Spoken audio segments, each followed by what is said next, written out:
The Atlantic Ocean is the second largest ocean basin on Earth.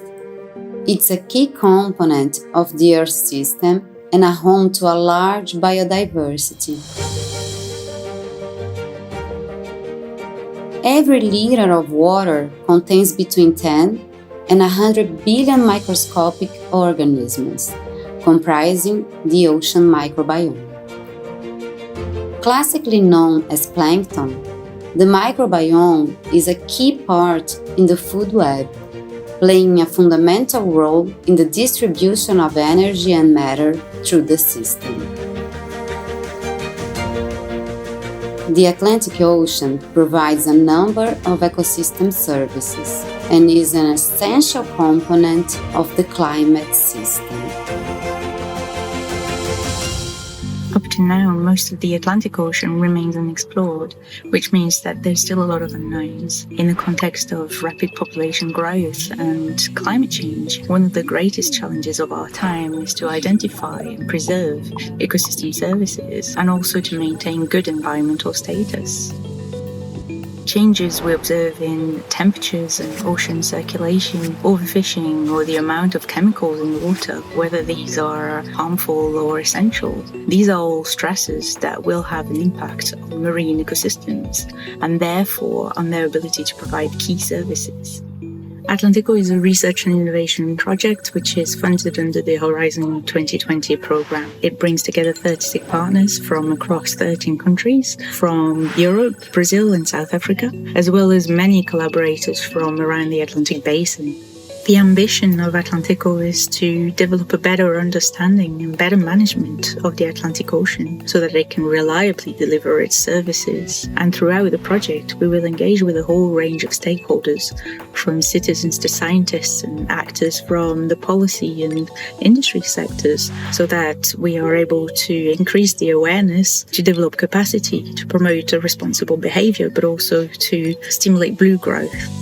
AtlantECO is organized around 3 pillars of research, which are plastics and the plastisphere, seascape and connectivity, and microbiomes. One of the biggest environmental challenges that we are facing today is the growing amount of plastic in our ocean. When plastic enters the ocean, it quickly fragments into microplastics and nanoplastics. We can only account for about 1% of the total amount of plastic litter in the ocean. That is, 99% is missing. And this amount of plastic in the ocean actually represents 0.1% of the total global plankton biomass. AtlantECO will map the plastic distribution in the Atlantic Basin, identify or infer the putative sources, analyze the interaction between plastics and its microbiome, or plastisphere, and quantify the transfer of plastic up the pelagic food web and down toward the deeper ocean depths and the seafloor. The seascape is the mapping of the pathways and the timescales with which material, like nutrients, are transported by ocean currents between different regions. Now, up to date, this seascape has been insufficiently characterized for the Atlantic Ocean. There are many knowledge gaps about how ocean currents exactly transport material from one region to the other region. And in particular, something like even at the surface in 2 dimensions, we don't know what this connectivity is. And that has big problems for operationability of ecosystem services. What's also going to happen is that the seascape might change in a changing climate, for example, because ocean circulation is changing.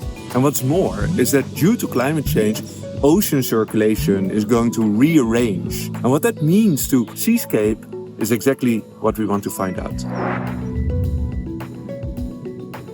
With AtlantECO, we are embarking on the next great exploration of the seas, discovering the function of the ocean microbiome. Depending on where you cast your bucket, a typical liter of seawater may contain billions of microorganisms, including viruses and plankton.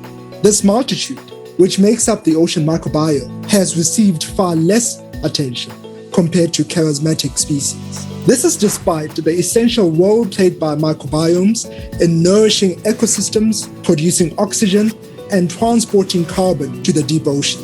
The microbiome is highly sensitive to temperature change, ocean acidification, and pollution.